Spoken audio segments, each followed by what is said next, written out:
you're looking to be, let's say, make a 7-figure per year, most of the time it's not going to be from your job. My name is Sasha and for almost a decade now, I've been helping new brand founders start and scale e-commerce businesses to the effect of over 2,000 members that have built and launched profitable businesses with eCom capital. And I'm joined today by my co-host, Hamen, who spent over $30 million in advertising and generated over $120 million in sales. 10 years ago, I heard about e-commerce and I was technically a student, so I did not have the funds. So I think the reasoning most of the time is from fear. So these are essentially like questions or fears that we hear from people. So if you're listening to this at the moment and you're on the outside and you're like, oh, I have this thing, this is probably going to apply to you. And I think there's a fear around, well, what if you go into e-commerce and then it just doesn't work? Like you pick the wrong product, like what would you do essentially? I think that's a big fear. If you think about it from that lens, it's like if you had the knowledge and if you had the experience, none of these fears would be real. So essentially this is like e-commerce is not for someone that's just looking to make, let's say, 5,000 or 4,000. That's not for you. I want to go into this next question of, and this is very common, what if I spend money on ads and I make no sales back? So I've seen this exact problem. So what I will tell you is when you launch an e-commerce store. Hamen, this is going to be an interesting episode. I know we constantly go back and forth with seeing people grow and succeed and scale their businesses. And this is almost like looking at the reverse of being like, why did they almost not start? And what was going through their mind the moment they pulled the trigger on actually starting their business? And how can you as the audience learn from these things and actually do things opposite to maybe staying stuck in that fear and paralysis mode for months, years, maybe even decades? Yes, absolutely. And think about this. We were all in that position. So it's not something that, for me, it's like, it's not normal. It's normal. Like every person is looking at others and they're kind of saying things. And it's normal to be a little bit afraid, a little bit, not sure about should I do this or not. But for me, the thing is, if you're unsure, you should look at reasoning. And that's what I look at most of the time. And if you have exposure, obviously, you're going to see things differently. If I was to take you, put you in a 2,000 people community and all of them are making money, you're going to think differently than if you're just hearing about it and thinking, well, I'm not sure, it might be a scam, right? So there is, I think, there is a value from looking at that from that perspective of logic, but also looking at it from a perspective of exposure. So that's how I look at this particular issue or challenge.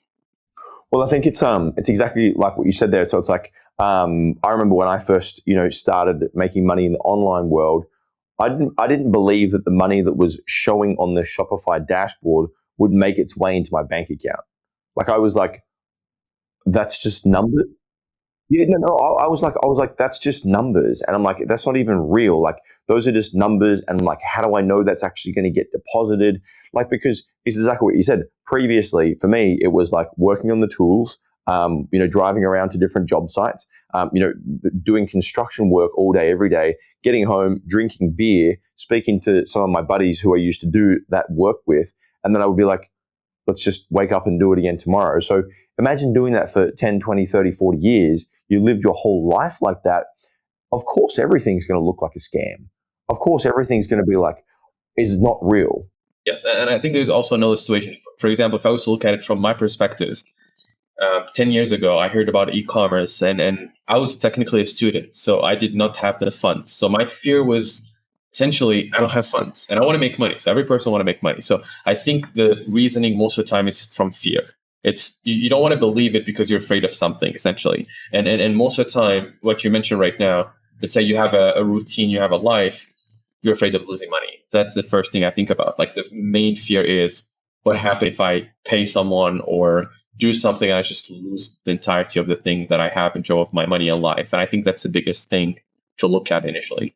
It is. And I think it only takes like one question. There was one particular investment that I made into myself. It was about $50,000 into like this like mastermind workshop. This was the most money that I'd ever spent on myself, apart from buying a couple of books and then buying like a $19 like course program, the first kind of like things I started learning. And I remember there was this opportunity to do this mastermind workshop. It was like $30,000 USD, whatever that works out to be in Australian, plus some flights and some travel. All in, it was about $50,000. And I remember speaking to my wife, and I was like, I think I need to do this. And she was like, this is like insane.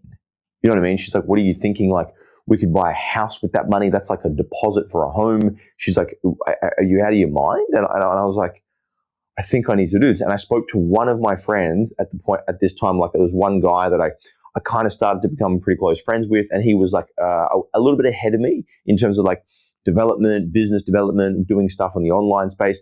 And all he did is he just asked me like a question. He's like, Sasha, it's very simple. Are you the kind of person that turns 50,000 into 500,000?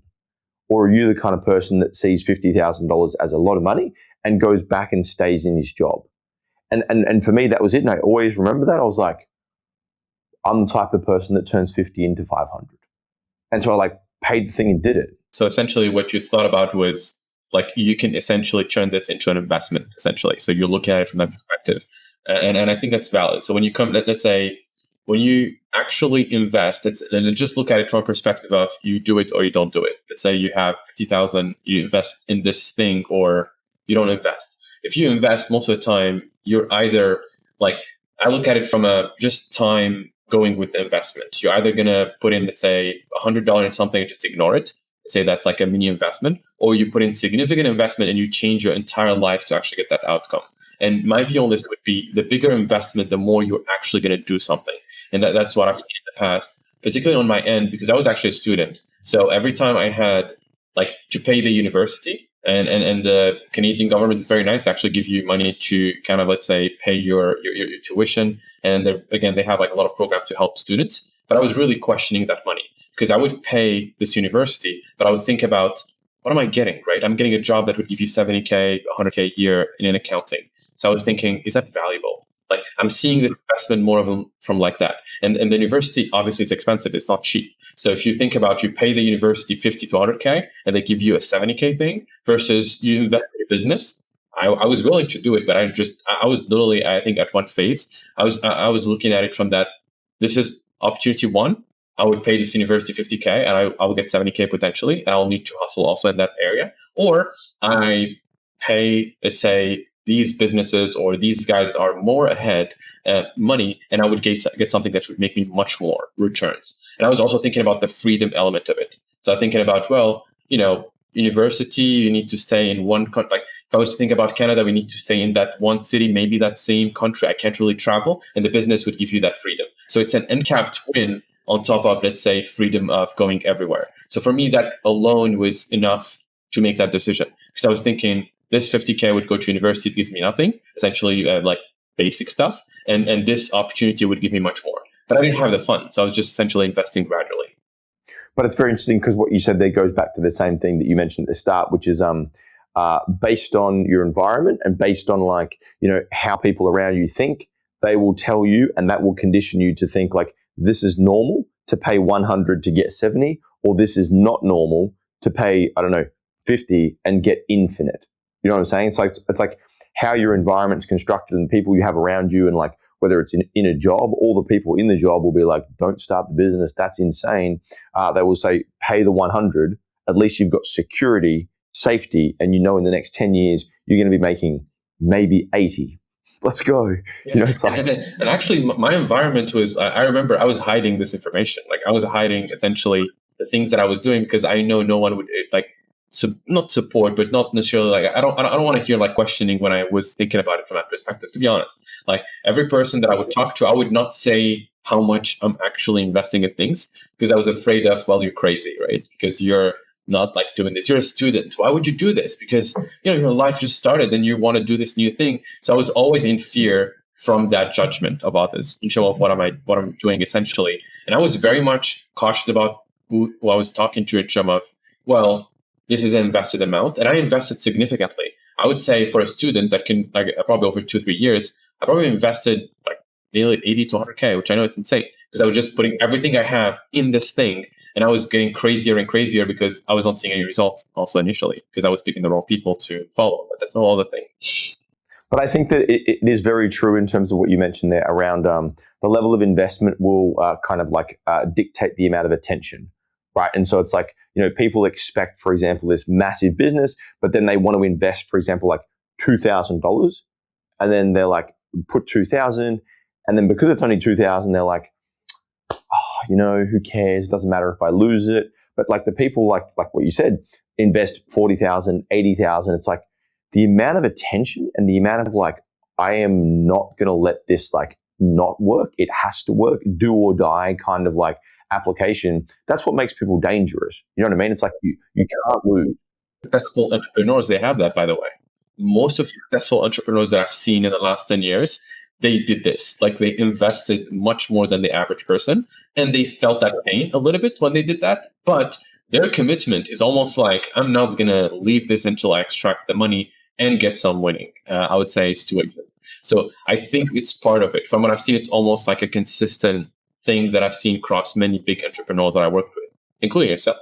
And there's that. It's exactly I had the same thing when I first started. It was like do or die, and I was like, if I don't do this, I'm going to check myself out. Like I'm done. You know what I mean? I was like, there is no other option here. And I've seen the same thing every time we run our events, which obviously are available for our community members. You can come along every quarter and spend time learning with other people. Really, really, really valuable stuff. But the people that I always invite on stage and they can share some of their learnings and speak about some of their experiences to the other members, they have this kind of like, and it's been a very consistent theme recently, 2 or 3 of them made redundant from their jobs, right? Essentially their career of like 15 years, maybe 20 years has ended because it's like, sorry, we don't need you anymore. So they get their redundancy payout and then they go and take a big chunk of that redundancy payout and they put it into their company, and they also have no other income. So they've got this finite amount of money coming in, and finite amount of money, no more money coming in, and they go and take a bunch of that and they go and put it into a business, and they're like, the clock starts now, and they just go like crazy. And it's like, it's exactly that mindset. It's like it must work for them, and so they naturally put themselves in that situation where their behavior just produced a result. And it's like, what did you expect was going to happen? Absolutely, and we've seen this many times. So, for example, in our community, we even did a podcast about this, like case study with the 2 sisters. That big investment, that kind of like big move you do, it's an unlimited win for you, because even if, let's say, you invest and you're not gaining the next day money because you just invested it right away, you're going to get really outcome that you've never had before. Your life will change. It's not going to change if you keep doing the same things. If you're looking to be, let's say, make a 7-figure per year, most of the time it's not going to be from your job. You're going to make that from a business. So if I was to think about it like that, all the entrepreneurs we worked with in the community, they actually did that move. They did the big bet. And most of the time, it's actually all the time, it's going to pay back in dividends. And that's how I see it. But the thing is, what you said there is so true, where it's like the return's going to come in ways that you might not necessarily expect it, and then timeframes that you might not necessarily measure it. That's the key thing to note, because it's like, yes, we did this. If you remember, we did the podcast with Paul, and essentially he worked on like his business for a full year, and he was making some sales, like 25, 30K in that period. And then he picked the right product and just saw like 6-figure right away. And in that same year, he lost his job. So obviously there was something that was creating some pain in some of our situation, a new daughter. And then he had a surgery, all of that, while still building his business that right now is actually a 6-figure business, and he works on it like 5 to 6 hours a week. Think about that. Like the opportunity of just working on something 6 hours, that can be a 6-figure business. And when I looked at it, yes, 6 hours, but he worked on this before. He actually accumulated those skills. And right now, again, a 6-figure business owner, and coming from that investment initially. So let's jump into these, so these are essentially like questions or fears that we hear from people either right before they start, or it's like after they start and they've made, I don't know, $1 million, and then they're like, you know what I was terrified of? That. So if you're listening to this at the moment and you're on the outside and you're like, oh, I have this thing, this is probably going to apply to you. And if you're already kind of building your business, you can probably listen back to these and be like, geez, I had that one. I definitely had that one as well. That's how we're going to structure these. Absolutely. And I think the next thing, actually, I'll just kind of speed up on this because I know the next one. We talked actually about it. And it's the same thing I mentioned with the person earlier as a case study. So picking the wrong product sometimes. And I think there's a fear around, well, what if you go into e-commerce and then it just doesn't work? Like you pick the wrong product. Like what would you do essentially? And I think that's a big fear. And we've seen this many times with our clients when they join in, like I don't know what to do. I'm afraid of picking a product. That's kind of why I actually join. For me, it's almost like it's probably not a reason to not start. It's a reason to join the right community. Well, I think like all of these things, the way that I think about this whole like list of challenges and list of like particular almost like expressions of fear, all they're really saying to me is I don't know what I'm doing and I'm scared. Like that's it, right? And if you think about it from that lens, it's like if you had the knowledge and if you had the experience, none of these fears would be real. Like you would look through these things and you'd be like, oh yeah, I've kind of been there before. We were speaking about your friend a few moments ago, the 9-figure kind of like founder, and so it's like if you've been through so much experience and you've had so many failures and ups and downs and experienced so much, you would look at this list and be like, oh yeah, I've picked the wrong product. Geez, I've done that about 16 times.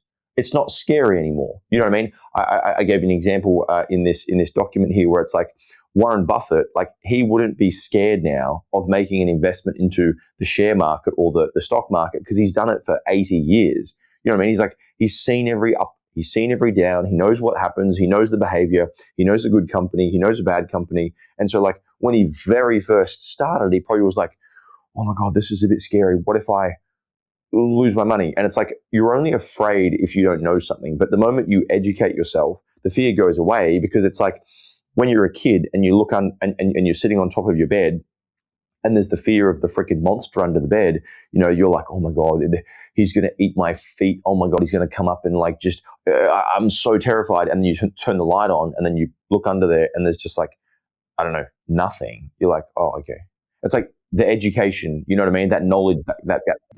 Like, think about this from another perspective. If I was to really think, well, I'm afraid of picking the wrong product.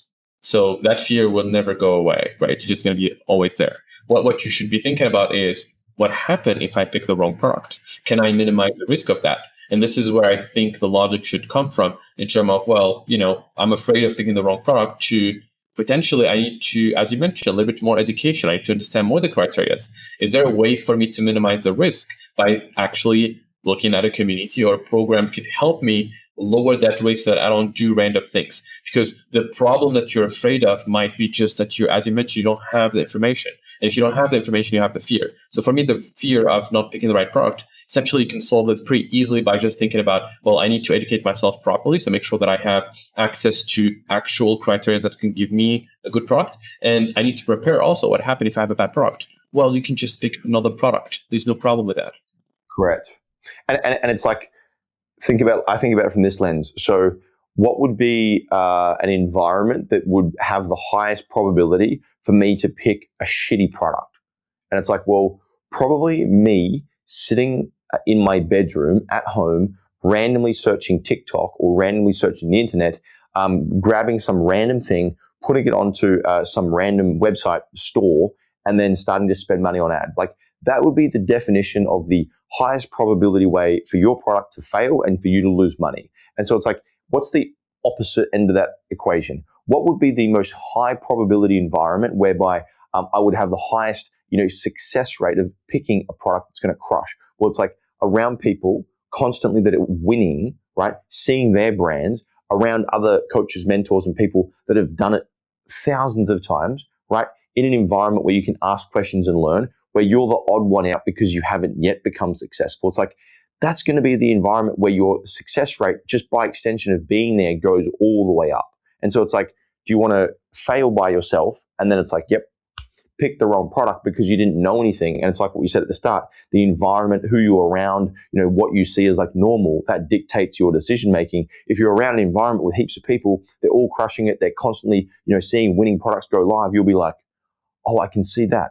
Oh, I can see that. Oh, I can see that. You start to see the world differently and you start to see products differently. And then the moment you do, you're like, I'm doing that product. And you choose it.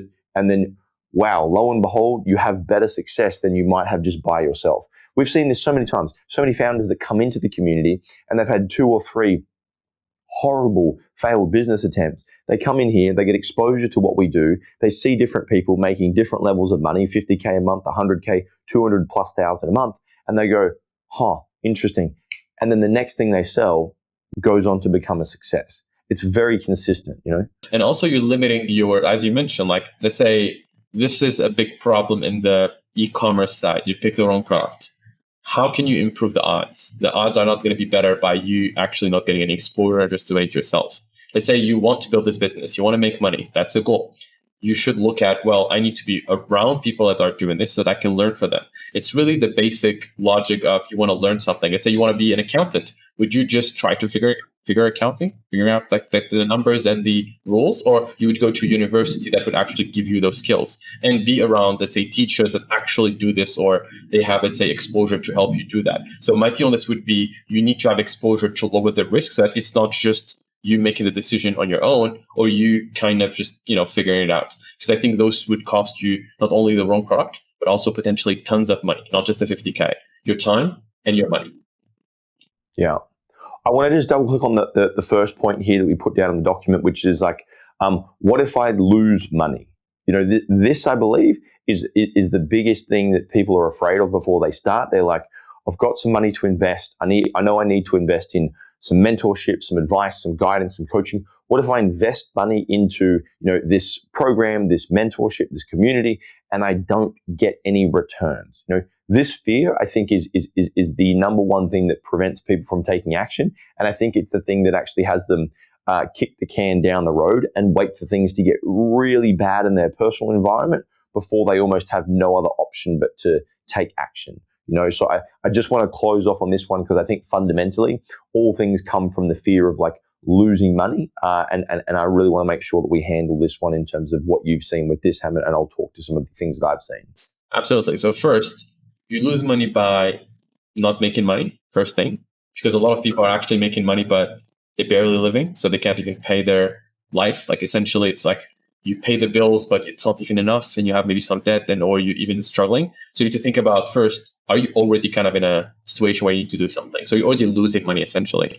But to gain money, in my opinion, you need to take some risk. That's part of the equation. So to get out of this losing money, because you're already losing money, it's going to be around that I need to take a risk. And for me, the moment you look at what are you actually missing, you're already losing money. This opportunity would actually make you money. So for me, it's almost like you need to sometimes the logic in the brain would protect you because of the comfort. So it's more of you're like afraid of doing an action just because you label it wrongly, in my opinion. So thinking, well, this will lose me money. So essentially you're already losing money. This actually would make you money. So I think about it like, are you making, let's say the Alex Ramosi kind of angle, are you making $1 million or $2 million right now, or $10 million in terms of like a yearly revenue? If you're not, you're losing money already because you're barely sustaining yourself. So for me, the loss is already happening. And this could actually be the exit.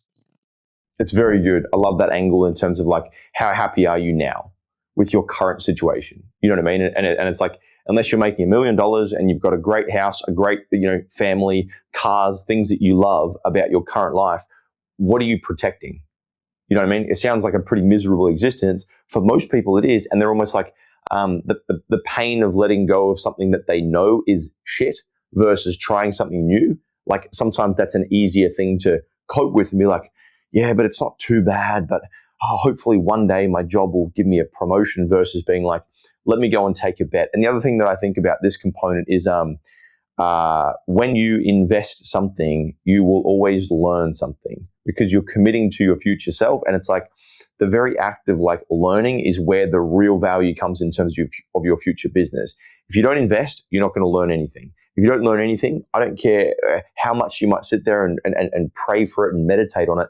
Nothing's going to happen with your future. It's going to be a continuation of the same over the same over the same. And I think over the years, I've invested somewhere in the ranges of like $800,000 to $900,000 on people, skills, development. And not all of those things have been like knockout success, but they all have taught me skills that have helped me to become way better of an entrepreneur, way better of a business owner. And I'm like, if I didn't do those things, I wouldn't practice what I preach in terms of telling people that this is the fastest way to grow. Because I know that most of my losses are going to come from things that I don't know.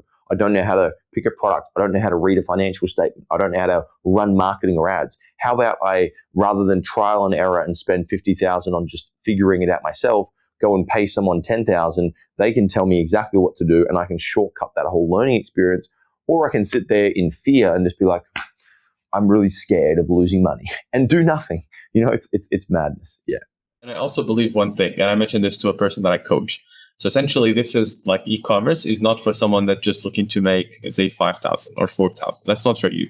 If if you're coming to e-commerce, you actually want to make significantly more returns. So it's a big business, not a small business. And you're going to be making obviously tons of money if that's your goal. If you're coming in and just want to make an extra 1,000, I would tell you like probably e-commerce is not good. You could probably just find a side job and do that. If you just you need $1,000 more. If you're looking for 10,000, 20,000, and on average, like sellers make more than six-figure in terms of e-commerce, that's what you should aim for in terms of your goals. They should be much bigger. And if you want to exit this business essentially for millions of dollars, that's what you should think about. So it's almost like a plan to get to that next level rather than just I want that extra 1,000 or two. Yeah. I want to go into this next question of, and this is very common, what if I spend money on ads and I make no sales back? Right. So this is super prevalent in terms of like founders that start. And sometimes the expectation is the moment that I spend money on ads, I'm going to start making tons of sales. It's going to explode. Things are just going to come like, thick and fast into my bank account and everything's going to fill up. And it's a very consistent fear, almost similar to like the whole, what if I lose money? But it's almost like I'm spending money on ads and I haven't yet seen any returns yet. So this is an interesting one. Let's talk to this one as the next step. Hamen, what's your thoughts on this? So first, like I've been doing like media buying / running ads for the last 10 years. So I've seen this exact problem. So this is the main solution, or not the main problem that I built my entire kind of focus around and even monetize. So I know that it's a very big pain. If I was to spend money, get nothing, essentially what would happen. So what I will tell you is when you launch an e-commerce store, there are three situations. It's always the same thing. So situation one, you pick the right product, everything is easy, you run the spend, and then you get sales. Pretty easy, right? Spend $1, you make $3, you're making money, congratulations, it's good. Most of the time, that's what happens from if you have a good product, a good offer, and obviously a good solution for a market. So once things are aligned, you can make money fast. That's a potential outcome. Most of the time, I see this as a 30% to 40% kind of scenario if you have the right consulting. Now, the other scenario is you get some spend going and then you get a little bit of sales and you need to fix something. So that's kind of like scenario two. And scenario two, I would say most of the time there is something that needs to be fixed, but you're actually spending money and but getting something in terms of sales. Most of the time not profitable. And I've seen a lot of business owners in that scenario. You need to fix either your landing page, so we help you with that, obviously in the consulting, or you need to fix your content. We have almost like a set of just sharing creatives that are working. Or it's, let's say, the price. We help you with the offer to actually get a better conversion rate. So it's a problem that needs to be fixed, and we've seen that as well. Now, the potential scenario where what you just mentioned, like you spend and there's nothing. Most of the time, if that happens, that means that there's a deficiency in the process that you did. So potentially we need to fix a big problem. And most of the time, it's going to be around the triangle we talked about in terms of our coaching. So either we're going to help you with new creatives and new angles. I've seen this as sometimes a big solution. Or we're going to look at potentially an offer or the price is too high. There are levels where people won't buy regardless. Or let's say that in the deficiency of your website, we're going to help you with that conversion rate. It's the same thing as we're getting sales but not profit. But this time we're going to look at the reasoning. So when you say, well, what if I spend money and get nothing? Essentially, it means that we have a problem, we need to fix it, and we specialize in fixing exactly this problem.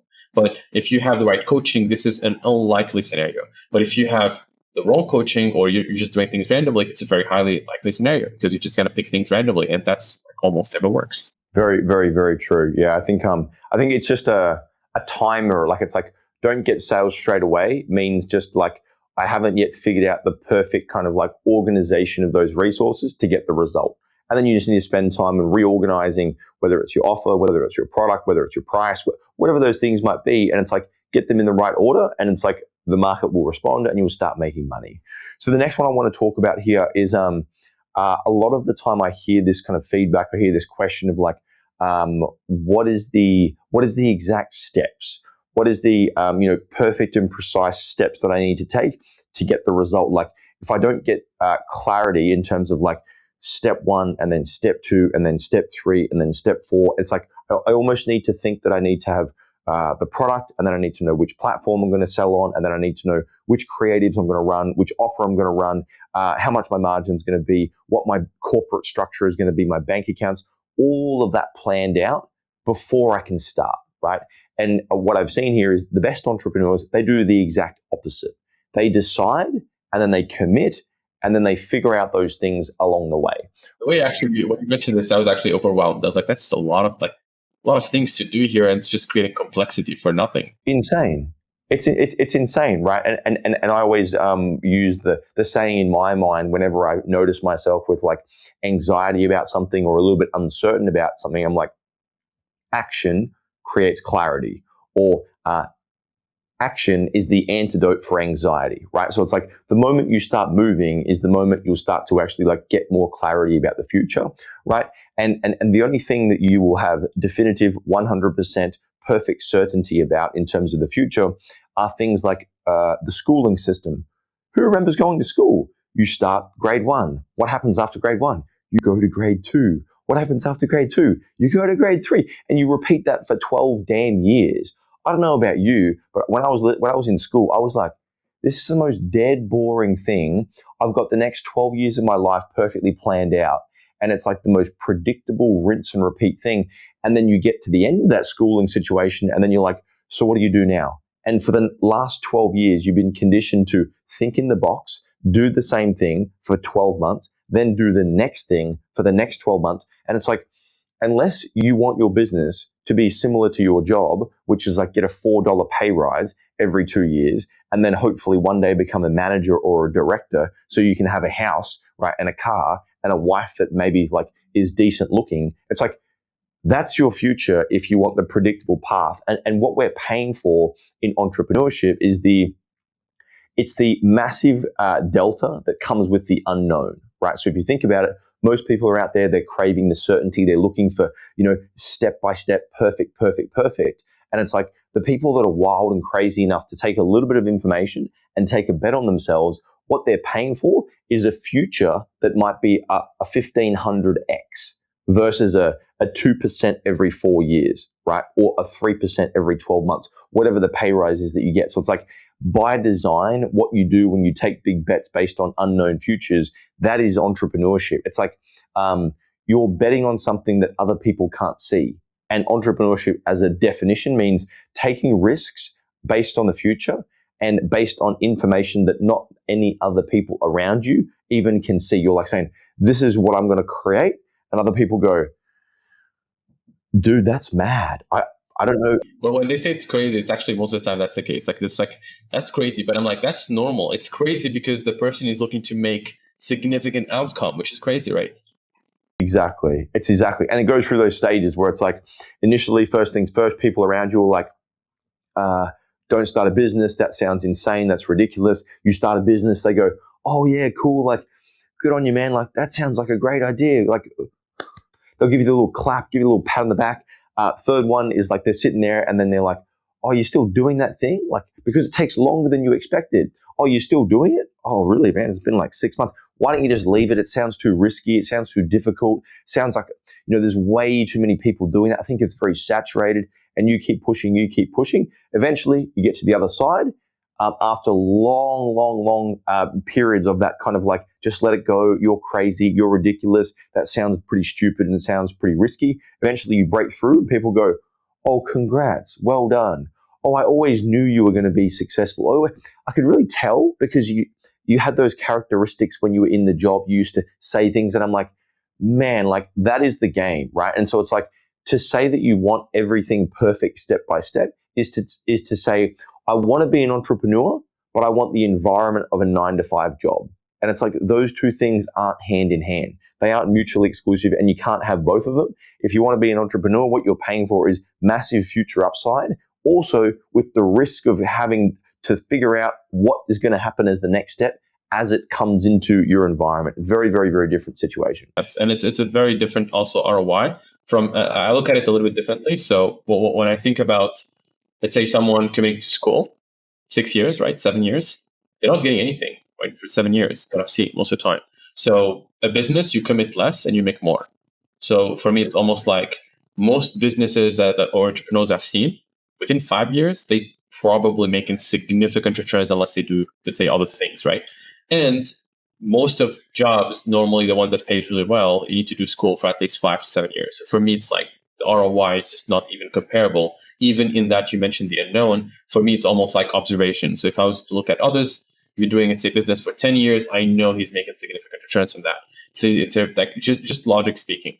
So that's the thing. So I think the ROI is never positioned because people just don't have that information. And most people that are just looking at a job, they don't look at the business from that perspective. If I was to put 5 years, this is my ROI. And most of the time, your ROI, it's insane net positive rather than anything else. That's very, very, very true. And this kind of leads into the next point, which is kind of like, what if I invest a whole bunch of time into something and then I don't get the result?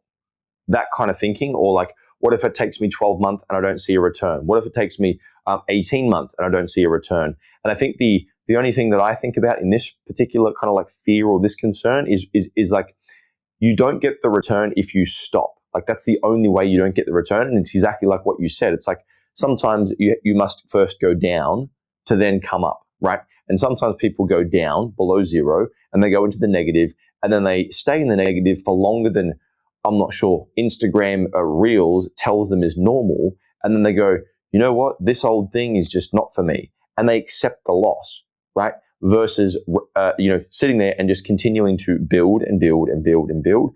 And then you get that outsized kind of distribution that comes with the gain that eventually comes in the second year, the third year. Who knows the time frame for you specifically? But it's like, if you stop what you're doing and then you go and take all of that money that you've invested into learning the thing and then just go back into your job, that's how you definitively quit. And that's how you definitively like lose and have no potential benefit.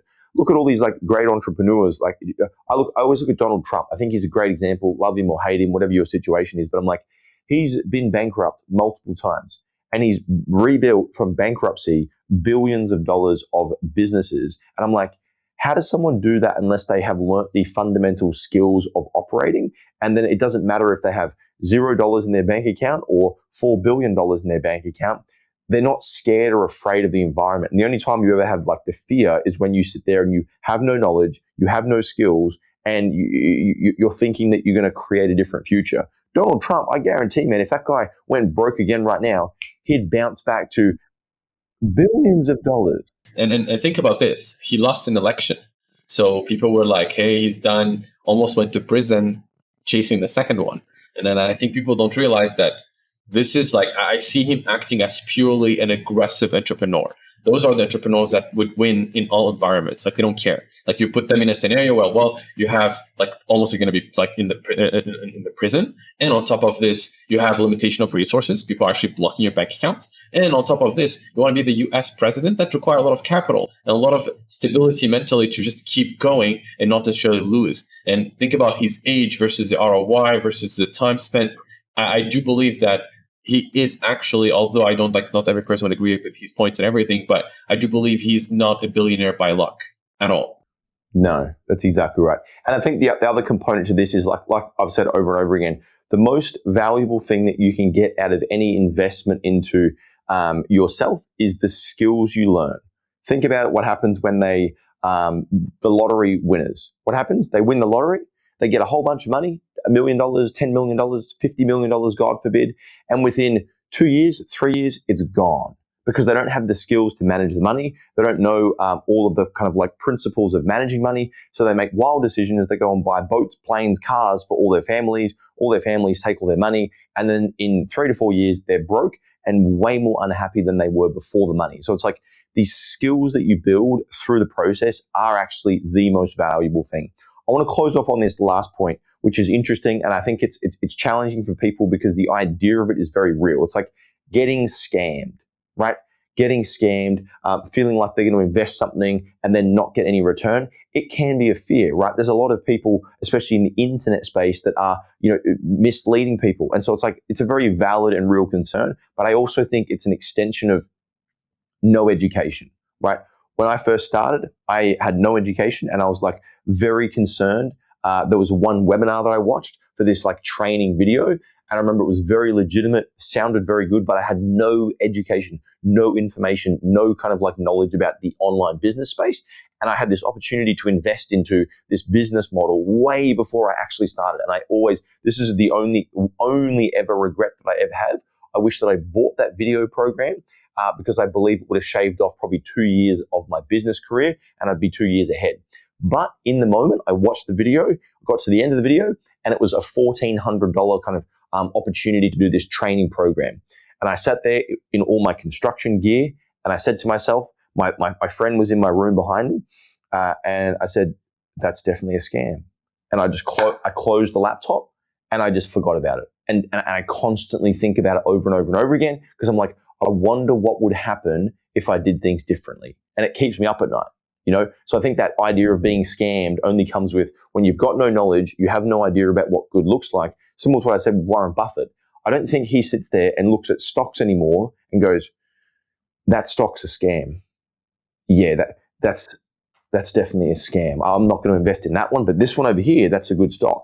He looks at all the stocks and he goes, that's good value, that's undervalued, that's overvalued, I'm going to buy this. And it's as simple as that, I think we're right now not in a phase where e-commerce in general is actually looked at like that. It's more of who would you work with. That's how I look at it. In terms of scams, particularly, if I was to look at a business, I look at what are they providing? What are they providing as a solution? Most of the businesses out there that are providing coaching or support or done for you, they're going to tell you what's included, and they're going to give you also access to either a community or not. If you're actually getting access to business owners, so they're actual real, and they're going to be showing you what they're doing, so actual businesses with actual results, there's no reason to fear scam because you're going to see it. If you don't see it, you can just ask, you can always call in and ask for a refund if you see that there are no community. It was just a lie. That's scamming. But if you get access to a community and you see others actually making money, so what are you afraid of? It's more of just potentially a decision you should do. Absolutely agree. I think fundamentally for me, before we wrap this up, the biggest kind of fear in this is I don't have the knowledge, I don't have the skills, I don't have the experience. The moment you do is the moment that all of these other fears go away. Once you build your knowledge and skill set, you know which product to pick, you know how to run ads, you know how to start running ads, you know how to stop running ads, you know how to pivot your products. All of the other things kind of melt away. But the first thing that you need to solve is I need to invest in me because I'm the best investment worth investing into, better than the S&P 500, better than any stock or bond or mutual fund, because you can, like you mentioned before, Hamen, produce 1,000x returns. No other investment can do that. No crypto bullshit coin. And it's like, it needs to start with you. And the action that you need to take as the first step is always the first step. Because once you act and commit, everything else begins to become clear. Very powerful episode. I know we need to wrap this up. So I hope you've enjoyed this if you're listening to this right now. And I hope one of these particular concerns, problems, fears really stands out to you and helps you to make the right decisions in terms of getting the right help to build a business that you can truly be proud of and that can change your financial future in the next 12, 18, 24 months. Look forward to seeing you on the next episode, Hamen. Let's have a fantastic week ahead.